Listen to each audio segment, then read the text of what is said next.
Hi, welcome to a 36 South presentation we've called the Unloved Become Loved. My name is George Adcock. I'm the Head of Trading and Deputy Portfolio Manager for our flagship Cohen strategy.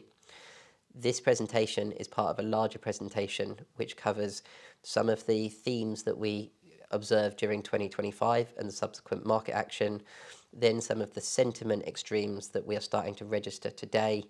And this part of the presentation really focuses on the potential for some of the liquidity that we have seen enter financial markets, moving more out of financial assets, more into the real economy, and the profound impacts that that might have for people's portfolios. We look at some of the analogues historically when we've seen similar periods of time and talk about some of the portfolio implications that you might see going forward. If you could please take a minute to read the disclosures on the screen. If at any point in the presentation there are topics that you would like to discuss with us or you'd like a copy of the presentation, please contact us using the email address in the description below or at the end of the presentation. We're going to start by looking at what has happened in the interest rate markets from a stimulus perspective over the last 25 years and what that might mean for us going forward. It's worth thinking about like where we have come from in a policy perspective. And I've created this chart which looks at the let's say the monetary impulse from 42 central banks. So what it does is it counts the number of either interest rate hikes or interest rate cuts there have been over a rolling 12-month period. And what you can see is that we've come from a position of, like very, very tight policy on a relative basis to a position where we're in increasingly easier policy. And the market has obviously priced this into things like equity returns and credit that was very vaguely talked about in the previous section. Now, what we're starting to see is that we're probably through the top of that impulse, and we're starting to look forward at a situation where we're not going to have so much easing, and we have to look at the effect that this easing should have on the economy going forward. Now, the kind of chart that I think is best to focus on is the one at the bottom here, the bottom panel, which is showing you kind of the rate cut impulse. And what you've seen is that we've really only had, in the last 20 years, two periods which have looked like today. And one was the significant rate cutting cycle we saw during in the lead up and during COVID. And the other was prior to the, post the GFC. And in what kind of central banks in aggregate are looking for is they're looking for a situation where they've added adequate liquidity to the system that the economy starts to stabilize and accelerate.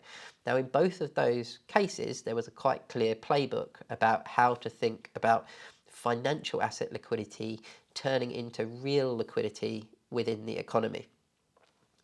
What's also become very relevant today is that geopolitically, fiscal spending is increasing largely across the whole globe in various different forms. And that's really going to act to kind of turbocharge the effect of some of these easings hitting the real economy. So what I've done is I've gone and had a look at, what would you expect to happen in this kind of environment, and what could that mean if we had an analogous set of market events happen subsequently. And we'll triangulate all the charts and look at what's happening in market prices going forward, or what this has historically meant. The first thing that we would kind of expect to see is that as you transition from, let's say, financial liquidity into kind of real growth liquidity, you should start to see assets that are driven, or their cash flows are derived from real growth, start to improve. Now, the charts in front of you take four kind of commodity proxies and compare them to an equal weight S&P. And what you can see is that, mining was very strong from kind of the precious metals move and kind of a broadening industrial move during 2025. But we've started to see that this rally is broadening versus equal weight beta.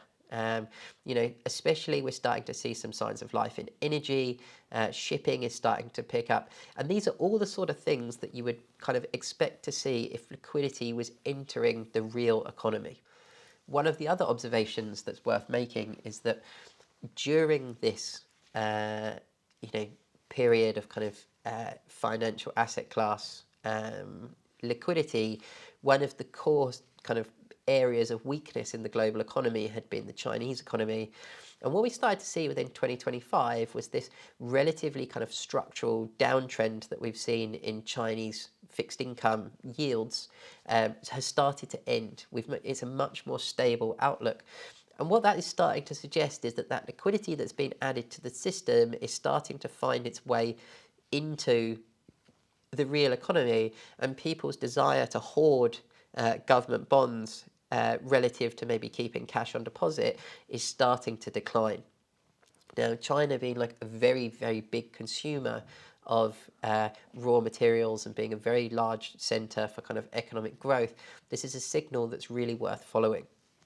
So, one of the things that we would expect to happen is that when financial sector liquidity is kind of like very, very high, or there's an excess of liquidity in the system relative to the growth required by the local economy, is that precious metals should generally outperform kind of everything, which is something that we've seen. And then what should happen is that liquidity should transfer into the real economy, and we should sort of see a sort of a changing of the leadership. Now, I use a number of these ratios as interesting barometers to do so. The top chart looks at Glencore, which is a kind of a global trading house, very big exposures in some of the metals markets, versus GDX, which are effectively gold miners. And what you can see is that this has a relatively good oscillating pattern. And on the bottom, I've used a technical momentum indicator called an MACD. And what we've started to see is that the momentum leadership has started to switch from the gold kind of miner outperformance more towards this kind of industrial sector, which is exactly what we would expect to see as that liquidity enters the system. You can see one of the examples that we had on the previous slides that covered the interest rate component was that in the post-COVID era, this was something that we saw in the kind of 2021 here, and you can see exactly the same trend happening today. One of the other areas of the market that you might expect to see some level of economic traction should liquidity start to move into the real economy is the energy market. GDP is effectively energy transformed. And what we have started to see is that in a lot of the survey data, energy was the maximum underweight, technology especially being like a very high weight, and you've started to see a market where energy is starting to outperform beta. So on the chart in front of you, I've done XLE, which is one of the energy ETFs, which has just broken to all-time highs, versus the S&P 500. And what you're starting to see again on that momentum framework underneath is that the momentum is now pushing in favor of energy equities. Where this becomes relatively interesting is that energy has had a very negative embedded narrative around supply glut, very low positioning. It's a Trump kind of policy prerogative to make sure you have low energy prices. And what we're starting to see is kind of relative strength within the energy sector. And where you get those very embedded narratives and you suddenly get large shifts going on, you can get very large shift in asset pricing.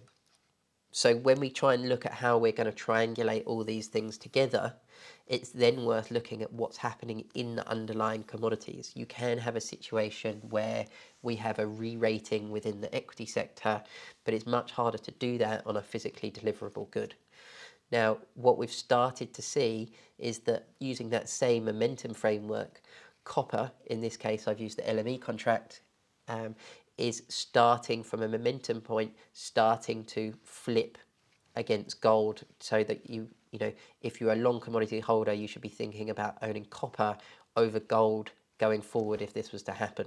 I've put on the chart the kind of previous periods where this has happened, and these have all been relatively significant kind of levels of economic acceleration that we should start to see within the economy, and we should start to see in prices. And I think looking at the following charts, looking at some of these asset prices, you can start to see that capital is starting to find its way into some of these trends.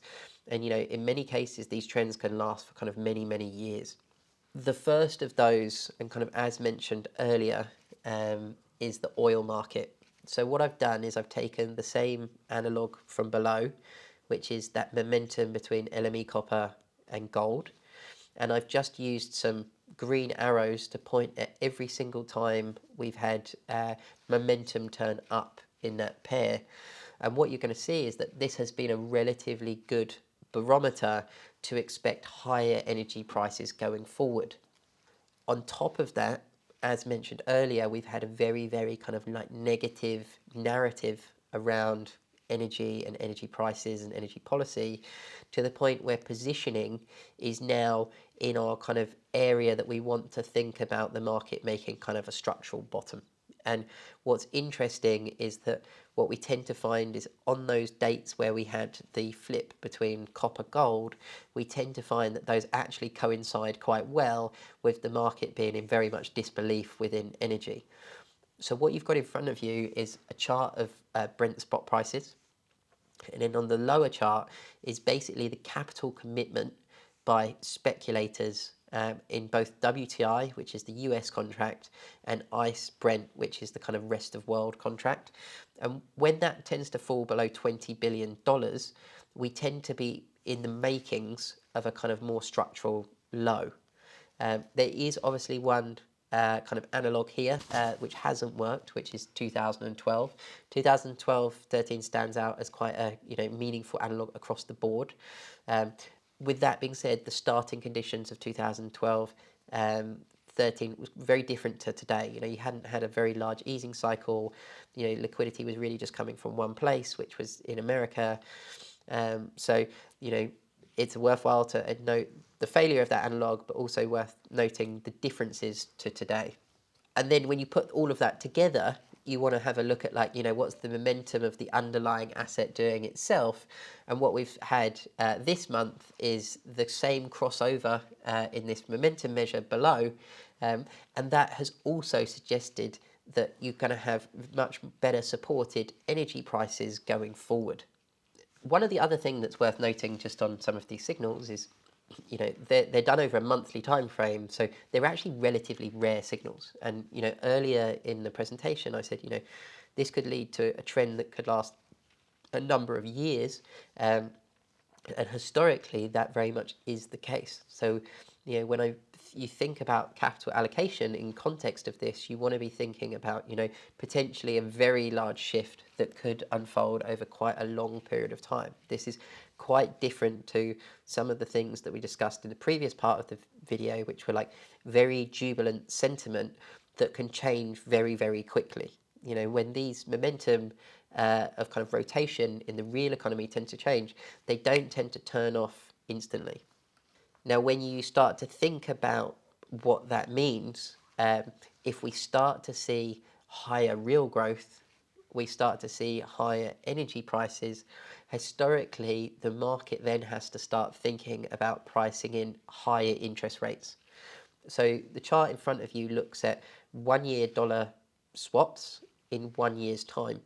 And what I've done is I've taken that same copper gold analog from the previous charts and kind of applied it on here. And what you see is like when this happens, you generally get relatively high, like increased pressure for interest rates to move higher. Now, that's a very different world than what we discussed earlier, where we have, very, very loose FCI conditions across the board. When you start adding in the potential for maybe higher rates, you start adding higher energy. That's not going to be so good for certain cohorts of the market that are either short those products or rely upon kind of declining discount rates for their valuations. Now, there is obviously some interesting dialogue to be had around kind of the independence of the Fed during this kind of dynamic, because if the interest rate mechanism is somewhat broken because there is kind of political pressure for lower rates, while this happens, you could get, I think quite accelerated moves across the commodity complex, and you might find that certain currencies, especially the kind of the dollar in that case, could be very weak. Now, it's not clear today that that is the case, and I think for now, given that water's come in as this kind of slightly more establishment figure, um, if this dynamic continues and we get kind of a regular market pricing cycle where energy is more supported and liquidity is entering the system, you're going to see a situation where there's topside pressure on short end interest rates, and that should keep low interest rate currencies under quite a bit of pressure, especially those that need to import energy. Where else might you find investment opportunities? And many of these aren't particularly relevant to 36 South, but they're very much worth kind of exploring. One of the sectors is chemicals. Um, Chemicals have a very, very good link to economic growth, and we're starting to see, considerable strength within some of these chemical sectors, breakouts from very big downtrends in many of them, high volume. And this might be a sector for those who own beta assets that rotation could definitely happen into, and a sector that's probably relatively unloved. Building on kind of the energy story for those people who don't trade in the underlying products, the equities obviously are another option, and what we've started to see is that the energy equities are now starting to really perform. We've started to see XLE, which is the ETF kind of index of many of the largest of the firms, has broken to new all-time highs. I've taken Chevron here, which is a pretty large global energy producer, and you can see that the arrows have had like very, very high hit rates through time, and Chevron is breaking towards all-time highs now and has quite a constructive chart pattern. And like I said earlier, as this money ends up in the system, it's commodity type assets that you tend to want to own. And, when we start to see improved momentum in industrial assets relative to kind of more financial assets or liquidity based assets like gold, what we should expect to see is the commodity rally broaden out. And by that, I mean that some of the sectors that we had seen earlier in the presentation that were doing not so well, specifically energy keeps coming up as a topic, should start to see some strength if historic kind of correlations hold. In the kind of more like beta marketplace and thinking out on a country level, what we tend to see is that when you get this dynamic, money then starts to flow to the economies which are either more growth sensitive or the economies that have kind of big commodity production kind of constituents within them. And historically that has meant that the emerging markets, countries like Brazil and South Africa, start to trade really, really well. And we've started to see a situation where many of these indexes are starting to break to all-time highs. Now, we're obviously in a slightly strange environment where we've got like a very all-invested market and then some of these dynamics happening at the same time. So there is definitely some caution to be taken around some of these trends and the exuberance within them. But, the long-term trends, given the kind of monthly nature of this kind of switch, these are places where, capital is likely to get put to work on any real weakness. And then within the US kind of cap structure, it's really the small caps that are going to do better in this environment on a relative basis. And that might be value, the kind of value factor that some people call it, relative to kind of the growth factor, where the economy is now actually growing and these businesses go through a transition where their balance sheets, etc., start to look much, much better than it did before. And we've started to see this as the Russell 2000 has kind of broken out to all-time highs.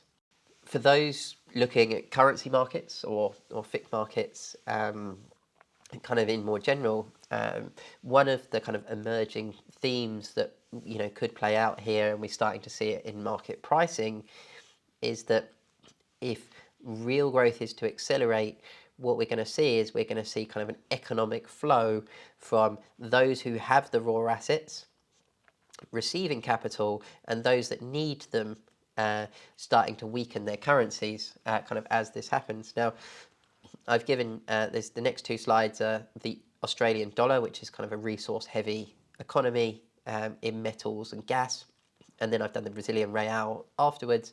And what you're starting to see is that if you compare the Aussie dollar versus the five biggest importers of energy, which are Europe, China, Japan, Korea, and India, you're starting to see significant currency strength and what looks to me like a kind of more like structural rounded bottom. And you can see from the early 2000s that these trends can actually last for like quite a long time. So we're seeing this like quite large capital rotation within this sector. As I said on the last slide, this is Brazil. Now this slide takes into account the interest rate interest rate carry. It's worth thinking about that when generally looking at emerging kind of like currencies. The total return effect is quite a lot bigger. And you can see that, this the Brazil versus these energy importers had really been, and this one has taken China out of the data set for kind of lack of data, but tenor has been in a relatively stable kind of channel from basically 2009 to 2024, and now we're kind of off to the races again in Brazil on a total return basis. Now, one topic that's worth touching just within this is, what's the role of the dollar here? Now, traditionally, we have seen a market where the dollar has gone down and commodities have gone up. That dynamic is quite complicated today. We have a situation where the federal policy might be kind of interfered with, which is going to create kind of a quite slightly strange dollar dynamic. But on the other side, the US has become quite a large resource exporter through its energy channel. So, a stronger energy market is actually kind of like a balance sheet stronger in America trade. And, when we look at the FX landscape, the last kind of 15 years, 20 years have been really centered around these kind of like high beta dollar trades. Dollar goes up, dollar goes down.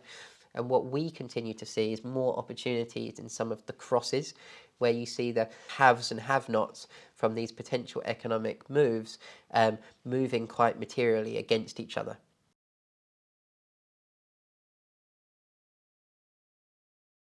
So basis what we've seen in all of the charts kind of that have been presented to you, if we were to kind of look at the overall kind of rhetoric that's worth thinking about, we've seen a situation where we've had a very large round trip in expectations. We've had a situation where investors are largely invested in very, very similar assets. And now we have a situation where sentiment is very, very high. Now, that starts to create the preconditions for a period of market weakness within those assets that the market has exposed themselves to. And 36 South, through its positioning, tries to expose itself to hedging some of those assets for our underlying customers. Looking forward, however, we're starting to see this trend where real economic growth might be starting to occur, and this is what asset prices are starting to price from this incremental stimulus from monetary policy, fiscal policy, and liquidity hitting the system and starting to percolate through the real economy. And that then changes how asset allocation should be thought of forward. And in the slides that we've just covered, I've tried to give you some kind of analogues of assets that in those environments tend to do quite well. I have a couple of closing thoughts for you on this, and I'm going to take you back to the presentation. So to illustrate kind of where we might be with some of this rotation, I thought it would be interesting to show you just how different the momentum is between some of these sectors. So we continue to use this monthly MACD momentum signal. And what you can see is that the blue line is now rolling over the yellow line. Now on the left-hand side, we've got the New York FANG Plus index, which is effectively large establishment technology companies. And on the right-hand side, we've got the energy companies. And what we're starting to see is that for the last kind of 5 to 6 years, these things have been moving really in kind of opposite trend to each other. And this really is kind of a financial asset growth, kind of technology story, and we discussed this kind of K-shape economy earlier where, the financial assets did really well and the bottom guy did really, really badly, and that's kind of quite well reflected through the difference in these two momentum buckets. And now what we're starting to see is that start to change. The leadership looks like it's moving to more the real assets, which is, in this case, energy companies relative to the growth in the kind of technology companies. As touched on earlier, this could be a very, very different landscape to think about. When we've historically had shifts in energy companies like this, we've started to see upward pressure on interest rates. And what I've done here is I've put XLE, that same XLE chart, and I've put it next to the kind of 10-year interest rate in America. And what you can see is that, like, once the momentum in the XLE starts to turn up, you generally get like a coincident turn up in the kind of 10-year yield momentum. So when the market has built all of its positioning on kind of like relatively easy FCI position, is very exposed to kind of growth assets, AI technology, and is very, very underweight some of these energy, real world chemicals kind of sectors, what you're very likely to see is to have like a very large scale rotation. Now, in the first couple of days in February, we've started to see this where software has been very weak and energy has been very strong. And, when you get these large hoardings of capital, what you tend to see is that, like, there's no real easy way out and there's no real easy way in. One market can be a lot larger than the other, and who's going to be the incremental buyer or seller who's going to make that transaction for you? And we believe that this could be a kind of source of quite large instability as this kind of rotation could occur. And given where the sentiment is, there is significant potential for kind of like quite a volatile period ahead of us in areas that are well exposed to kind of like the old system, or not the old system, but like the previous assets that have been doing really, really well from this kind of 2023 to now period. We hope that you've enjoyed the presentation today. If you'd like to see more content like this, please subscribe to the YouTube channel or follow us on LinkedIn, where we post regular updates. We'd also welcome any comments about things that viewers would like to see in future, or topics that you'd like us to cover. And we look forward to seeing you soon.